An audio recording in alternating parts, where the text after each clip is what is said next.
la fin.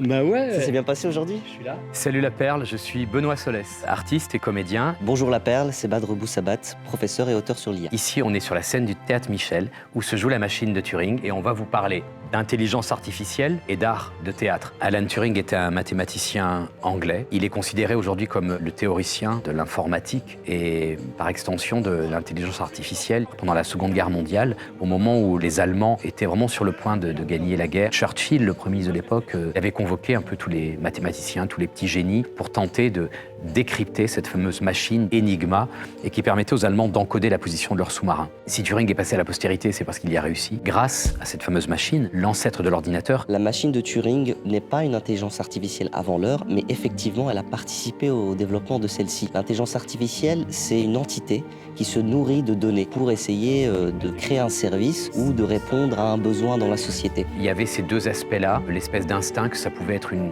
pièce de théâtre vibrante, pédagogique.